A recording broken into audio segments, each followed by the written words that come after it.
Hi friends, ಹೇಗಿದ್ದೀರಾ ಎಲ್ಲರೂ? ಇವತ್ತು ನನಗೊಂದು ಸ್ಪೆಷಲ್ ಗೆಸ್ಟ್ ಬರ್ತಿದ್ದಾರೆ. ಸ್ಪೆಷಲ್ ಗೆಸ್ಟ್ ಅಂದರೆ ನೀವೆಲ್ಲರೂ ನೋಡಿರ್ತೀರ. ನನ್ನ ಫ್ರೆಂಡ್ ಅಂದರೆ ನನಗೀಗ ಲೈಫಲ್ಲಿ ಹೇಳ್ಬೇಕಾಗಿರೋ ತುಂಬ ಜನ ಫ್ರೆಂಡ್ಸಲ್ಲಿಲ್ಲ, ಆಯಿತಾ. ನನಗೆ ಯಾವಾಗಲೂ ತುಂಬ ಫ್ರೆಂಡ್ಸೆಲ್ಲ ಇರೋಲ್ಲ, ಆದರೆ ಇರೋರೆಲ್ಲ ತುಂಬ ಏನು ಹೇಳೋದು, ತುಂಬ ಪ್ರೀತಿಯಿಂದ ತುಂಬ ಸಪೋರ್ಟಿವ್ ಆಗಿರೋವಂಥ ಫ್ರೆಂಡ್ಸ್ಗಳೇ ನನಗಿರೋದಾಯ್ತಾ. ಆ ಥರ ಇರೋದು ಫ್ರೆಂಡ್ಸಲ್ಲಿ ಮೇಯ್ನ್ ಅಂತ ಹೇಳಬೇಕಾದ್ರೆ ಇವಳೇ. ಆವಾಗ ಇವಳು ಬಂದಿದ್ದಾಳಲ್ಲ, ಬಂದ ತಕ್ಷಣ ಇವಳಿಗೆ ಏನಾದರೂ ಮಾಡಿಕೊಡ್ಬೇಕಲ್ಲ, ಯಾಕೆಂದರೆ ಸಡನ್ನಾಗಿ ಬಂದಿರೋದ್ರಿಂದ ನಾನು ಏನೂ ಪ್ಲ್ಯಾನ್ ಮಾಡಿರಲಿಲ್ಲ, ಆಯಿತಾ. ಅದಕ್ಕೆ ಬಂದ ತಕ್ಷಣ ಸ್ವಲ್ಪ ಟೀ ಮಾಡಿಕೊಟ್ಟೆ. ಅವಳು ಟೀ ಕುಡಿದ್ಬಿಟ್ಟು ಅವಳು ಅಡುಗೆ ಮನೆಯಲ್ಲೇ ನಾವಿಬ್ಬರು ನಿಂತ್ಕೊಂಡು ಹಾಗೆ ಮಾತಾಡಿಕೊಂಡು ಇವಳಿಗೆ ಏನಾದರೂ ತಿನ್ಲಿಕ್ಕೆ ಮಾಡಿಕೊಡ್ಬೇಕಲ್ಲ ಅಂತ ನನಗೆ ಅವಾಗ ಮನಸ್ಸಿಗೆ ಅನಿಸ್ತು. ಆವಾಗ ನಾನು ಸಡನ್ನಾಗಿ ಹೋಗಲಿ ನಾವು ಬಾಳೆ ಎಲೆಯಲ್ಲಿ ಈ ಥರ ಅಕ್ಕಿ ಹಿಟ್ಟಾಗಲಿ ಇಲ್ಲಾಂದರೆ ಗೋಧಿ ಹಿಟ್ಟಾಗಲಿ ಅದನ್ನು ಸ್ವಲ್ಪ ನೀರಲ್ಲಿ ನೆನೆಸ್ಬಿಟ್ಟು ಅದನ್ನು ಸ್ವಲ್ಪ ಎಲೆಯಲ್ಲಿ ತಟ್ಬಿಟ್ಟು ಒಂಥರ ಒಳಗಡೆ ಸ್ವೀಟೆಲ್ಲ ಇದು ಮಾಡಿ ನಾವು ಒಂದು ಹಬೆಯಲ್ಲಿ ಬೇಯಿಸ್ಕೊಳ್ತೀವಿ. ಅದಕ್ಕೆ ನಾವು ಎಲೆ ಅಡೆ ಅಂದೀವಿ. ಅದು ಕನ್ನಡದಲ್ಲಿ ನನಗೆ ಏನು ಹೇಳೋದು ಅಂತ ನನಗೆ ಬರಲ್ಲ, ಆಯಿತಾ. ಅದೊಂದು ಸ್ವೀಟು, ಆದರೆ ತುಂಬ ಟೇಸ್ಟಿಯಾಗಿರುತ್ತೆ, ಆಯಿತಾ. ಅದಕ್ಕೆ ನಾನು ಸ್ವಲ್ಪ ಪಾತ್ರದಲ್ಲಿ ಸ್ವಲ್ಪ ಗೋಧಿ ಹಿಟ್ಟು ಹಾಕ್ಕೊಂಡು ಅದಾದಮೇಲೆ ಅದರಲ್ಲಿ ಸ್ವಲ್ಪ ಉಪ್ಪು, ಅದಾದಮೇಲೆ ಸ್ವಲ್ಪ ತುಪ್ಪ ಅಷ್ಟೇ ಹಾಕಿರೋದು, ಆಯಿತಾ. ಅದಾದಮೇಲೆ ಸ್ವಲ್ಪ ನೀರು ಹಾಕ್ಬಿಟ್ಟು ಚೆನ್ನಾಗಿ ಈ ಥರ ಹಿಟ್ಟು ಥರ ಸ್ವಲ್ಪ ಲೂಸಾಗಿ ಕಳಿಸ್ಕೊಂಡೆ. ಅದಾದಮೇಲೆ ಅದ್ರ ಮಧ್ಯದಲ್ಲಿ ಹಾಕ್ಲಿಕ್ಕೆ ನಾನು ಸ್ವಲ್ಪ ಜಾಗ್ರಿನೂ, ಅದಾದಮೇಲೆ ತೆಂಗಿನಕಾಯಿ, ಅದಾದಮೇಲೆ ಸ್ವಲ್ಪ ಜೀರಿಗೆ, ಇದಿಷ್ಟು ಮಿಕ್ಸ್ ಮಾಡಿಬಿಟ್ಟು ಇದ್ರ ಮಧ್ಯದಲ್ಲಿ ಈ ಥರ ಹಾಕ್ಬಿಟ್ಟು ಹಂಗೆ ಫೋಲ್ಡ್ ಮಾಡಿಬಿಟ್ಟು ಹಂಗೆ ನಾನು ಇಡ್ಲಿ ಪಾತ್ರೆ ಆಲ್ರೆಡಿ ಇಟ್ಟಿದ್ದೀನಿ ನೀರು ಬಿಸಿ ಆಗಲಿಕ್ಕೆ. ಅದು ನೀರು ಕುದೀತಾ ಇದೆ. ಆ ಕುದೀತಿರೋ ಟೈಮಲ್ಲಿ ಈ ಥರ ಮಾಡಿಬಿಟ್ಟು ಹಂಗೆ ಫೋಲ್ಡ್ ಮಾಡಿಬಿಟ್ಟು ಅದನ್ನು ಬೇರೆಯಲ್ಲಿ ಬೇಯಿಸ್ಕೊಂಡ್ರೆ ತುಂಬ ಚೆನ್ನಾಗಿರ್ತದೆ, ಹೆಲ್ತಿಯಾಗಿರುತ್ತೆ. ಇದು ಬಂದು ನನ್ನ ಫ್ರೆಂಡಿಗೆ ಇಷ್ಟ, ಆದರೆ ಅವಳ ಮಗಳಿಗೆ ಇನ್ನೂ ತುಂಬ ಇಷ್ಟ, ಆಯಿತಾ. ನಾನು ಅವತ್ತೊಂದು ಸರಿ ಈ ಥರ ಅಕ್ಕಿ ಹಿಟ್ಟಿನಲ್ಲಿ ಮಾಡಿ ಕೊಟ್ಟೆ, ಅವಳಿಗೆ ತುಂಬ ಇಷ್ಟ ಆಯಿತು ಮಗಳಿಗೆ. ಅದಕ್ಕೆ ನಾನು ಇವತ್ತು ಅಕ್ಕಿ ಹಿಟ್ಟು ನನ್ನ ಹತ್ರ ಇರಲಿಲ್ಲ. ಆವಾಗ ನಾನು ಹೋಗಲಿ ಬಿಡು ಇವತ್ತು ಗೋಧಿ ಹಿಟ್ಟಲ್ಲಿ ಮಾಡೋಣ ಅಂತ ಹೇಳ್ಬಿಟ್ಟು ನಾನು ಅವಳ ಹತ್ರ ಮಾತಾಡಿಕೊಂಡು ನಾನು ಅದೇ ಮಾಡಿದೆ. ಅದಾದಮೇಲೆ ಅದು ಬೇಯಕ್ಕೆ ಇಟ್ಟಿದ್ದೀನಿ. ಅಲ್ಲಿ ಬೇಯ್ತಿರೋ ಟೈಮಲ್ಲಿ ನಾನು ಅವಳನ್ನ ಇಲ್ಲಿ ಅಡುಗೆ ಮನೆಯಲ್ಲೇ ಕೂರಿಸ್ಬಿಟ್ಟಿದ್ದೀನಿ, ಆಯಿತಾ. ಯಾಕೆಂದರೆ ಇಲ್ಲೇ ಕೂತ್ಕೊಂಡು ಮಾತಾಡಿಕೊಂಡು ಟೈಮ್ ಪಾಸ್ ಮಾಡ್ತಾ ಇದ್ದೀವಿ. ಏಕೆಂದರೆ ನಮಗೆ ಯಾವಾಗಲೂ ಈ ಥರ ಒಂದು ಚಾನ್ಸ್ ಸಿಗೋಲ್ಲ, ಯಾವಾಗಲೂ ಒಂದೊಂದು ಸರಿ ಈ ಥರ ಒಂದು ಚಾನ್ಸ್ ಬರೋದಾಯ್ತಾ. ಆವಾಗ ಅವಳಿಗೆ ಹಿಂಗೆ ಮಗಳನ್ನ ಕರೆಯೋಕ್ಕೆ ಅಂತ ಸ್ಕೂಲ್ ಹತ್ರ ಹೋಗಬೇಕು 12 ಗಂಟೆಗೆ. ಆವಾಗ ಇಲ್ಲಿ ಸ್ವಲ್ಪ ಹೊತ್ತು ನನ್ನ ಹತ್ರ ಬಂದು ಮಾತಾಡ್ಕೊಂಡು ಹೋಗೋಣ ಅಂತ ಬಂದಿದ್ದಾಳೆ. ಅವಳು ದೇವಸ್ಥಾನಕ್ಕೆ ಹೋಗಿ ದೇವಸ್ಥಾನದಿಂದ ಹಂಗೆ ಬಂದಿದ್ದಾಯ್ತಾ. ಅಲ್ಲಿ ಮಾತಾಡ್ತಿರೋ ಟೈಮಲ್ಲಿ ಹಂಗೆ ನಾನೊಂದು ಸೀಬೆಕಾಯಿ ಅದು ಕಟ್ ಮಾಡಿಕೊಟ್ಟೆ. ಅದು ಅವಳು ಸ್ವಲ್ಪ ತಿಂದಳು. ಅದಾದಮೇಲೆ ಈಗ ಟೈಮ್ ಹತ್ರ ಆಗ್ತಾ ಇದೆ, ಅವಳಿಗೆ ಸ್ಕೂಲ್ ಹತ್ರ ಹೋಗಬೇಕು. ಅವಾಗ ನಾನು ಇದು ಬೆಂದಿದೆಯಾ ಅಂತ ನೋಡಿದ್ರೆ ಚೆನ್ನಾಗಿ ಬೆಂದೈತೆ. ಅದಕ್ಕೆ ಒಂದು ಬಿಸಿ ಬಿಸಿಯಾಗಿ ಒಂದು ಪಾತ್ರದಲ್ಲಿ ಹಾಕಿ ಕೊಡ್ತಾ ಇದ್ದೀನಿ.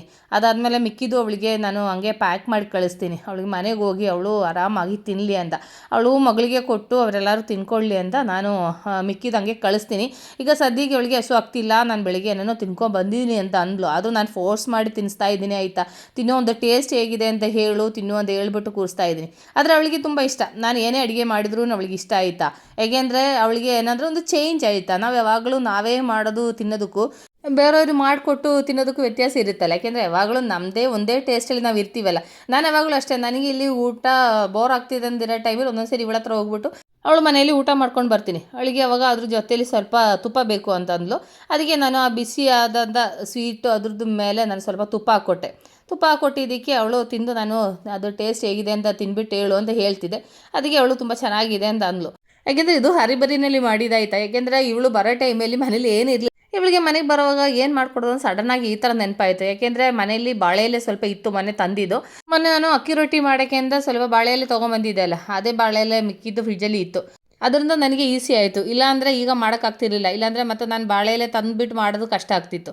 ಅದ್ರ ಜೊತೆಯಲ್ಲಿ ಅವಳಿಗೆ ಸ್ವಲ್ಪ ಜ್ಯೂಸ್ ಕೊಟ್ಟೆ. ಆ್ಯಕ್ಚುಲಿ ಅವಳು ಬಂದಿರೋದು ಏನಕ್ಕೆ ಅಂದರೆ ಸಂಕ್ರಾಂತಿಗೆ ಎಳ್ಳು ಬೆಲ್ಲ ಅದಾದಮೇಲೆ ಕಬ್ಬು ಎಲ್ಲ ಕೊಡೋಕ್ಕೆ ಅಂತ ಬಂದಿದ್ದು. ಅದಾದಮೇಲೆ ನಾನು ಬಾಳೆಲೆಯಲ್ಲಿ ಮಾಡಿದ್ದು ಅದು ತಿಂಡಿ ಇದೆ ಅಲ್ಲ, ಅದು ಸ್ವಲ್ಪ ಪ್ಯಾಕ್ ಮಾಡಿಬಿಟ್ಟು ನಾನು ಅದು ಅವಳ ಮಗಳಿಗೆ ಕೊಡಲಿ ಅಂತ ಹೇಳ್ಬಿಟ್ಟು ನಾನು ಅದು ಬ್ಯಾಗಲ್ಲಿ ಪ್ಯಾಕ್ ಮಾಡಿ ಕಳಿಸಿದ್ದೀನಿ. ಆ್ಯಕ್ಚುಲಿ ಹೇಳಬೇಕಾದ್ರೆ ಅವಳು ಬರೋ ಟೈಮ್ಲಿ ಏನೇನೋ ತೊಗೊಂಬರ್ತಾಳೆ, ಆದರೆ ನಾನು ಆ ಥರ ಎಲ್ಲ ಏನೂ ಕೊಟ್ಟು ಕಳಿಸೋದೇ ಇಲ್ಲ. ಅದಾದಮೇಲೆ ಅವಳು ನನಗೆ ಅವರೆಕಾಳದು ಇತ್ತಿಗೆ ಸಾಂಬಾರು ಅವಳು ನನಗೆ ಮಾಡಿದ್ಲು. ಅದು ನನಗೆ ಸ್ವಲ್ಪ ತೊಗೊಂಬಂದು ಕೊಟ್ಟಳು. ಯಾಕೆಂದರೆ ಅದು ನನಗೆ ಇಷ್ಟ ಅಂತ ಹೇಳ್ಬಿಟ್ಟು ಅದು ತೊಗೊಂಬಂದಿದ್ದಾಳೆ. ಅದು ನಾನು ಇನ್ನೊಂದು ಪಾತ್ರೆಗೆ ಹಾಕ್ಬಿಟ್ಟು ಅದು ಸ್ವಲ್ಪ ಖಾಲಿ ಮಾಡಿ ಅದು ತೊಳೆದು ಕೊಡೋಣ ಅಂತ. ಯಾಕೆಂದರೆ ಇನ್ನೂ ಇಲ್ಲಾಂದರೆ ಮತ್ತೆ ಬಾಕ್ಸ್ ಕೊಡೋದಿನ್ನು ಯಾವತ್ತು ಅಂತ. ನೆಕ್ಸ್ಟ್ ನಾನು ಅಂತ ಅವಳು ಮನೆಗೆ ಹೋಗ್ಬೇಕು, ಇಲ್ಲಾಂದರೆ ಅವಳು ನನ್ನ ಮನೆಗೆ ಬರಬೇಕು. ಆ ಥರ ಆದ್ರೇ ಬಾಕ್ಸ್ ಎತ್ಕೊಂಬರೋಕ್ಕಾಗೋದು. ಅದಕ್ಕೆ ಸರಿ ಆಯಿತು ಅಂತ ಅದು ಬಾಕ್ಸ್ ಕ್ಲೀನ್ ಮಾಡಿ ಕೊಡ್ತೀನಿ. ಆ್ಯಕ್ಚುಲಿ ಹೇಳಬೇಕಾದ್ರೆ ಅವಳಿಗೆ ಟೈಮ್ ಆಯಿತು, ಮಗಳನ್ನ ಕರೆಯೋಕ್ಕೆ 12 o'clock ಸ್ಕೂಲ್ ಹತ್ರ ಹೋಗಬೇಕು. ಅದಕ್ಕೆ ಅವಳು ಹರಿಬರಿ ಮಾಡ್ತಿದ್ದಾರೆ. ಅದಕ್ಕೆ ನಾನು ಅದು ಎಲ್ಲ ಕ್ಲೀನ್ ಮಾಡಿ ಎಲ್ಲ ಕೊಟ್ಟು ಪ್ಯಾಕ್ ಮಾಡಿ ಕೊಟ್ಟಿದ್ದೀನಿ. ಅದಾದಮೇಲೆ ಅವಳು ಹೋಗೋಕ್ಕಂತ ಹೊರಟ್ಲು. ಅದಕ್ಕೆ ನಾನು ಅವಳನ್ನ ಕಳಿಸ್ಬಿಟ್ಟು ಬರ್ತೀನಿ. ಆ್ಯಕ್ಚುಲಿ ಅವಳು ಬರೋದೇನು ಪ್ಲಾನ್ ಇರಲಿಲ್ಲ, ಸಡನ್ನಾಗಿ ಬೆಳಿಗ್ಗೆ ಫೋನ್ ಮಾಡಿಬಿಟ್ಟು ಬರ್ತಾ ಇದ್ದೀನಿ ಅಂತ ಅಂದ್ಲು. ಆ್ಯಕ್ಚುಲಿ ಅವಳಿಗೆ ದೇವಸ್ಥಾನಕ್ಕೆ ಹೋಗ್ಬೇಕಾಗಿತ್ತು. ಹೆಂಗೋ ನಮ್ಮ ಮನೆ ಮುಂದೆನೇ ಅವಳಿಗೆ ಹೋಗಬೇಕು. ಹಂಗೆ ಹೋಗೋ ದಾರಿಯಲ್ಲಿ ಹಂಗೆ ಬಂದು ಮಾತಾಡಿಸ್ಕೊಂಡು ಹೋಗೋಣ ಅಂತ ಹೇಳ್ಬಿಟ್ಟು ಬಂದಿದ್ದಾಳೆ. ಅದಕ್ಕೆ ನನಗೂ ಖುಷಿ ಆಯಿತು, ಅವಳು ಬಂದಿರೋದ್ರಿಂದ ಅವಳಿಗೂ ಖುಷಿ ಆಯಿತು. ಯಾಕೆಂದರೆ ಬಂದು 1 ಅವರ್ ಹೇಗೆ ಹೋಯ್ತು ಅಂತಲೇ ಗೊತ್ತಾಗಿಲ್ಲ ಆಯಿತಾ. ಸ್ವಲ್ಪ ಹೊತ್ತು ಮಾತಾಡಿಕೊಂಡು ನಾವು ಹಂಗೆ ಕೆಲಸ ಮಾಡ್ತಾಯಿದ್ರೆ ಟೈಮ್ ಹೋಗಿದ್ದೇ ಗೊತ್ತಾಗಿಲ್ಲ. ಎಷ್ಟು ಬೇಗ 12 ಗಂಟೆ ಆಯಿತು ಅಂತ ಗೊತ್ತಾ. ಪಾಪ ಅವಳಿಗೆ ಇಲ್ಲಿಂದ ಇನ್ನೂ 10-15 ನಿಮಿಷ ಇನ್ನೂ ಗಾಡಿ ಓಡಿಸ್ಕೊಂಡು ಸ್ಕೂಲ್ ಹತ್ರ ಹೋಗಬೇಕು. ಅಲ್ಲಿಂದ ಮತ್ತು ಅವಳು ಮಗಳನ್ನ ಪಿಕ್ ಮಾಡಿಕೊಂಡು ಮತ್ತೆ ತಿರ್ಗಾ ಮನೆಗೆ ಹೋಗ್ಬೇಕಾಗಿರೋದು. ಅದಕ್ಕೆ ಪಾಪ ಇಲ್ಲೇ ಲೇಟ್ ಆಗೋಯ್ತಾಯ್ತಾ. ಅದಕ್ಕೆ ನಾನು ಟೈಮ್ ಆಯಿತು ಬೇಗ ಹೊರಡು ಅಂತ ಹೇಳ್ತಾ ಇದ್ದೀನಿ. ಅದಕ್ಕೆ ಅವಳು ಹರಿಬರಿನಲ್ಲಿ ಅವಳು ಹೋಗ್ಲಿಕ್ಕೆ ರೆಡಿ ಆಗ್ತಿದೆ. ಗಾಡಿಯೆಲ್ಲ ತೊಗೊಂಡು ಹೆಲ್ಮೆಟ್ಟೆಲ್ಲ ಹಾಕ್ಕೊಂಡು ಹೋಗ್ಬೇಕಲ್ಲ.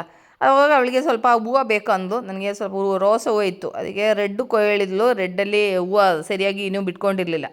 ಅದಕ್ಕೆ ಸರಿ ಆಯಿತು ವೈಟೇ ಕೊಡು ಅಂತಂದ್ಲು. ಅದಕ್ಕೆ ಮತ್ತೆ ನಾನು ಒಂದು ವೈಟ್ ರೋಸ್ ನಾನು ಕಟ್ ಮಾಡಿ ಕೊಟ್ಟಿದ್ದೆ. ಅದಕ್ಕೆ ನಾನು ಅವಳಿಗೆ ಹೇಳಿದೆ, ಇದು ಕಟ್ ಮಾಡೋ ಟೈಮಲ್ಲಿ ಒಂದು ಪೀಸ್ ತೊಗೊಂಡೋಗಿ ಮನೆಯಲ್ಲಿ ಹಾಕು ಅಂತ ಹೇಳ್ತಾ ಇದ್ದೀನಿ. ಅದಕ್ಕೆ ಕಟ್ ಮಾಡೋ ಟೈಮಲ್ಲಿ ಕೊಡು ಅಂತ ಹೇಳಿದೆ. ಅದಕ್ಕೆ ನೆಕ್ಸ್ಟು ಇನ್ನೂ ಅದು ಕಟ್ ಮಾಡಬೇಕು. ಯಾಕೆಂದರೆ ಅದು ಹೂವು ಎಲ್ಲ ಫುಲ್ಲು ಉದುರೋದ ಮೇಲೆ ಮತ್ತೆ ಅದು ಕಟ್ ಮಾಡಿ ಬಿಡಬೇಕು. ಕಟ್ ಮಾಡಿಲ್ಲ ಅಂದರೆ ಆ ಗಿಡಗಳೆಲ್ಲ ಫುಲ್ಲು ಹೈಟಾಗಿ ಬೆಳೆಯುತ್ತದೆ. ಹೈಟ್ ಬೆಳೆದ್ರೆ ಚೆನ್ನಾಗಿರಲ್ಲ. ಈ ಥರ ಶಾರ್ಟಾಗಿ ಹೂವುಗಳು ತುಂಬ ಇದ್ರೇ ನೋಡ್ಲಿಕ್ಕೆ ಚೆಂದ ಇರೋದು. ಆದರೆ ರೋಡ್ ಸೈಡ್ ಅಲ್ವಾ, ಯಾವಾಗಲೂ ಯಾರ್ಯಾರು ಕಿತ್ಕೊಂಡೇ ಹೋಗ್ತಾರೆ. ಅದಾದಮೇಲೆ ಅವಳನ್ನ ಕಳಿಸಿದ ಮೇಲೆ ನನಗೂ ಸ್ವಲ್ಪ ಹೊರಗಡೆ ಹೋಗೋದಿದೆ. ಅದಾದಮೇಲೆ ಮನೆಗೆ ಹೋಗಿ ರೆಡಿಯಾಗಿ ಆಚೆ ಹೋಗಬೇಕು. ಅದಾದಮೇಲೆ ಅವಳು ಸ್ವಲ್ಪ ಅಕ್ಕಿ ಎಲ್ಲ ತೊಗೊಂಬಂದಿಲ್ಲ ಆಯಿತಾ. ಅದು ಹೇಳೋಕ್ಕೆ ಮರೆತು ಬಿಟ್ಟಿತ್ತು. ನಾನು ಈ ವಿಡಿಯೋಲಿ ವೈಂಡ್ ಅಪ್ ಮಾಡ್ತಾಯಿದ್ದೀನಿ. ನೆಕ್ಸ್ಟ್ ಹೊಸ ವೀಡಿಯೋಗೆ ಸಿಗೋ ತನಕ ಟೇಕ್ ಕೇರ್, ಬಾಯ್.